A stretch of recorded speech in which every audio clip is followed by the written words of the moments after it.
Assalamu alaikum wa rahmatullahi wa barakatuh. Bismillah walhamdulillah wassalatu wassalamu ala rasulillah sallallahu alaihi wasallam. Welcome guys.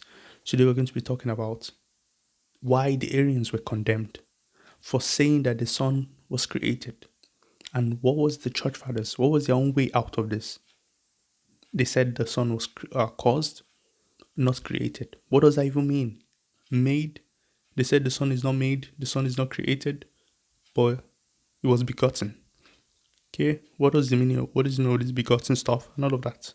So we're going to be going over that. Remember the Arians, okay? The Arians were in the Council of Nicaea 325. They were the people that refused to sign that document at the Council of Nicaea 325. So they were heretics, okay?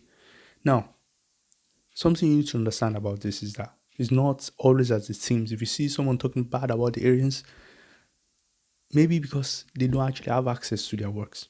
The Arians were not like some kind of Arius was a particular bishop. He was a bishop. To me, if you're a bishop, and he's not like some young guy, he's actually elderly in a way. He's not someone that's just making up stuff. He was a Christian, basically.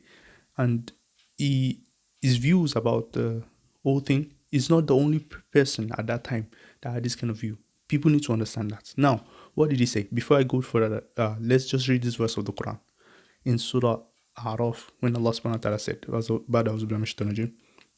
أَيُشْرِكُونَ مَا لَا يَخْلُقُ شَيْئًا وَهُمْ يُخْلَقُونَ.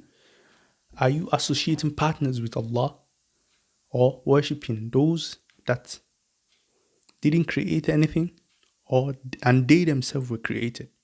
Okay. مَا لَا يَخْلُقُ شَيْئًا وَهُمْ يُخْلَقُونَ. They didn't create anything and they themselves were created. Pay attention to that.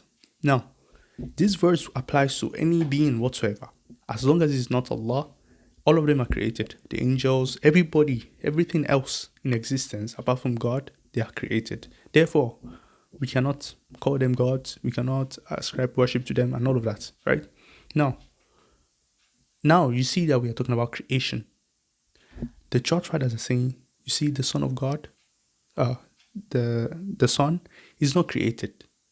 He was caused to exist. At the end of the day, that's what it boils down to. They are saying he was not created, he was not made. He said they made a distinction that, you see, everything else in existence, apart from the Father and the Holy Spirit and the Son, they were created.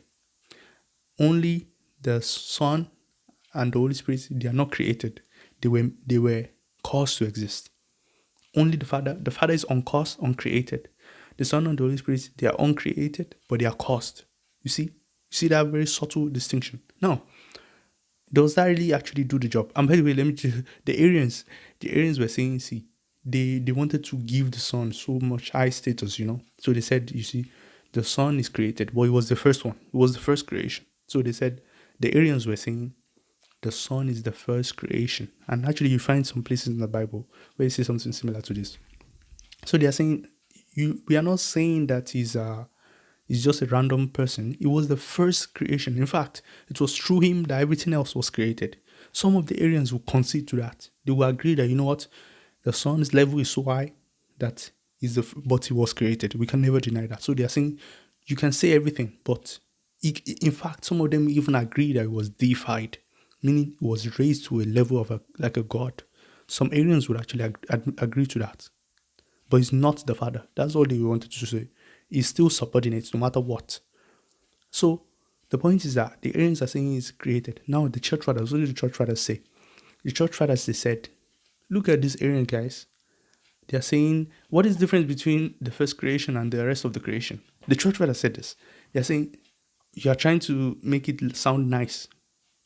You are saying that he's created, but he's the best of the creation.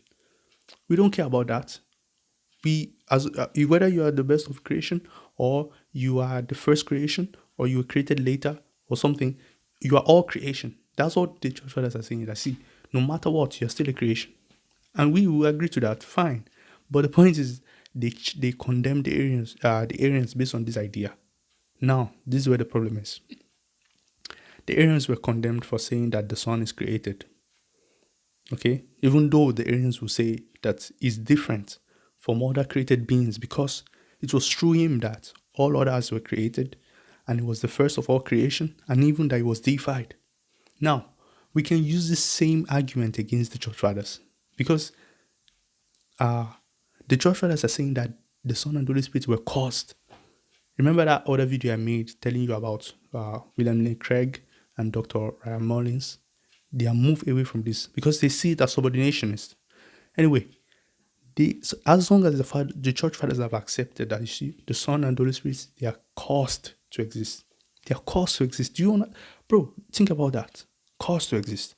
To me, that verse in the Quran where أَيُشْرِكُونَ مَا لَا يَخْلُقُ شَيْئًا وَهُمْ يُخْلَقُونَ, we can say created, but we can also say caused. We can say if you are caused to exist, you cannot cause anything to exist. Nobody can cause anything to exist. Okay? And all of us, we are caused to exist by God. So causation is a broader picture that encompasses creation and many other things. You see, causation is bigger. But remember, no one can cause anything in this universe except that Allah gives permission to it. So even in that sense, you will see that the Son and the Holy Spirit, they are caused to exist. Only the Father is uncaused. Why? Why is the Father uncaused? Because the Father is God. That's why he's uncaused. So we can also make that same argument against the church fathers that see what is the difference between a being that is caused and us later that were caused. We're all the same. Just like even though the Arians are saying that the Son is special because he's the first being that was created, the church fathers are saying the Son is special because he was caused. He was caused to exist, and then through him, other things were caused. Because creation is under causation, right? So the point I'm trying to make is that they never remove that stain of subordination from themselves. And that's why people like William Lane Craig and all these other guys are rejecting this view today that, you know what, we don't believe in this eternal generation stuff. Because all it does is makes the Son subordinate to the Father. Okay? It makes the Father have a particular thing about him that is a great making property that the Son and the Holy Spirit lacks. You see, this is what they are trying to avoid. And the church fathers, they are condemning the Arians, while they also held this position at the end of the day. So, in a way, they also have the same problem with the Arians. So why did they even chase the Arians away? Anyway, I just wanted to share that subtle difference between that. If you take anything from this video, causation and creation, they have admitted, they have said, see, the Son and the Holy Spirit, for their existence, they are dependent on the Father. The Father caused them to exist. There's no doubt about that. He caused them to exist, and he even communicated. You know, there are actually two parts. They are dependent on the Father for their existence, and they are dependent on the Father for their nature, their divine nature. They are dependent on the Father. Both of this is so there's something like a communication of nature. So the Father communicated his own nature to them, in a way, his divine nature. So they are so dependent on that level.